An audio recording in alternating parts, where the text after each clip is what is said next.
اول حاجه كانت مقابله اعداديه، كانت الغايه ديالها هو الفوز بها. ديما الفوز كيعطينا واحد الطاقه معنويه للمقابلات اللي جايين. وحنا الحمد لله عائله وخوت بعضياتنا، اللي كيدخل التيران كيقضي الغرض. هذا هو المهم، حيت هذا التوني هذا غالي علينا وغالي على الجماهير المغربيه.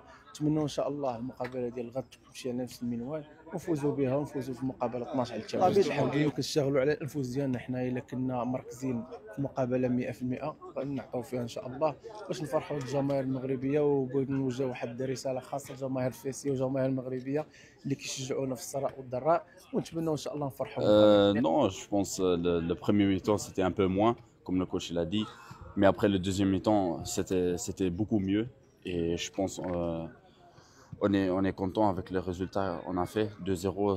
Allez, je pense ça fait longtemps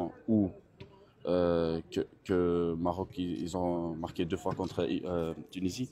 Donc non, maintenant c'est le prochain match, on doit être focus maintenant en entraînement et on va voir انا demain. فرحان بزاف حيت عاونت الفرقه تربح، والحمد لله نتمنى نكون كثر دار ما هادشي احساس كبير، حيت انايا اول مره جيت نلعب مع المنتخب، وفرحان بزاف باش نعيش هاد الاجواء، وان شاء الله نتمنى يكون مختار. فرحه كبيره، عشت من برا كنشوف الماتشات، ودابا اول مره شفتها من الفرقه لداخل، والحمد لله. ولفتي على اللعيبيه؟